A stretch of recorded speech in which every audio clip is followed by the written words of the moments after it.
If you ever find yourself on the west coast of Ireland in County Clare, you might just stumble upon a place that looks like it belongs on another planet. I'm talking about a vast, cracked pavement of gray rock that stretches all the way to the horizon.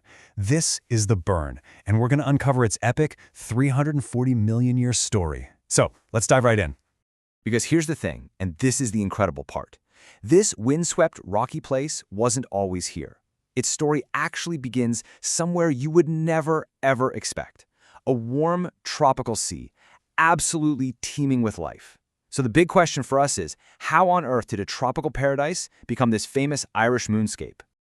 Okay, first things first, let's get our bearings with what the landscape is like today. When you're walking across the Burren, you are literally walking on one of the most unique geological sites in the entire world. It's a place that feels ancient and, at the same time, totally alive, constantly being shaped by the elements.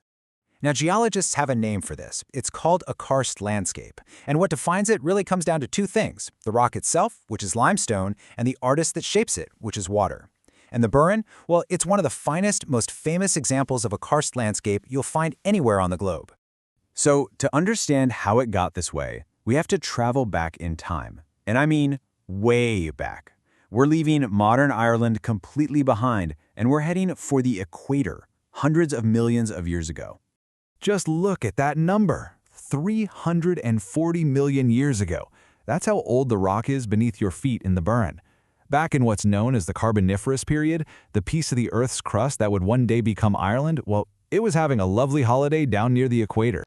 See, back then this whole area was covered by a warm, shallow sea, just packed with life. The rock itself is, well, it's basically a giant graveyard. It was formed from the calcium-rich skeletons and shells of countless corals, crinoids, and other little sea creatures. Over millions and millions of years, all these layers of life were squashed down into the massive limestone bedrock we see today. So this timeline here gives us a great little roadmap of our story. It all starts 340 million years ago with that rock forming in the sea. Then, these huge tectonic forces pushed it up above the water. Much later, the Ice Age showed up, and then finally, about 5,500 years ago, the first humans started to leave their mark. Every single step here is crucial. But hang on a second. If it was formed at the bottom of the sea, where did all the soil and sand go? I mean, for millions of years, this limestone was covered up. The next chapter in our story is all about how it got stripped bare, literally scraped to the bone. It turns out there were two main culprits responsible for this great revealing, one natural and one human. First up, during the Ice Age, you had these colossal sheets of ice, some over 200 meters thick, just bulldozing their way across the land, scraping away all the soil and rock. Then, thousands of years later, the first Stone Age farmers arrived. They cleared the forest for their animals, and without the tree roots to hold it all together, that thin layer of soil was just washed away by the good old Irish rain. And you know what? That rain is still the main artist at work in the Burren today. It might seem gentle, but you give it a few thousand years and it can actually dissolve solid rock. So how in the world does it do that? Well, it's a simple bit of chemistry, really. As rain falls, it picks up carbon dioxide from the atmosphere, and that turns it into a very weak carbonic acid. Now, it's not strong or anything, but it's just acidic enough to react with the calcium carbonate in the limestone. Over time, it just dissolves the rock, tiny bit by tiny bit, and washes it all away. And this whole dissolving process creates all the iconic things you see on the surface. You've got the famous limestone pavements, right? They're made up of these big flat slabs called clints, and they're separated by these deep cracks called grikes. The grikes are just where the acidic rainwater has worked its way down into the rock, widening those cracks over centuries. And then you have these mysterious swallow holes. And those swallow holes, they lead us to the final, hidden part of our story. Because the shaping of the Burren doesn't just happen on the surface. Oh no. There is a whole other world being carved out right under your feet. And this right here is the gateway. A swallow hole is exactly what it sounds like. It's a place where a river or a stream just vanishes, literally swallowed up by the earth.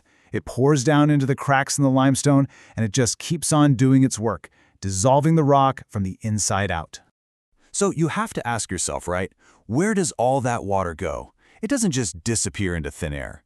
It's traveling through this massive unseen network, carving out huge tunnels, chambers, and caves, creating an absolutely spectacular landscape underground. Inside these hidden caves, that water, which is now full of dissolved minerals, drips from the roof. As each drop evaporates, it leaves behind a tiny deposit of calcite. And here's a really handy way to remember the features they create. Stalactites hang tight to the ceiling, while stalagmites grow up from the ground with all their might. Simple as that. And this is the breathtaking result. Over thousands upon thousands of years, those tiny little drips build these incredible sculptures. Every single one is like a stone icicle, a silent monument to the slow, patient, artistic power of water. It's like an underground cathedral, built one drop at a time. So from a tropical seabed to a glacial wasteland, to a farmer's field, and finally to this rocky, sculpted world we see today, the Burren has a truly immense story. It's a powerful reminder of deep time, and it leaves us with one last thought. What slow-moving, almost invisible forces are shaping the world right outside your own window, right now?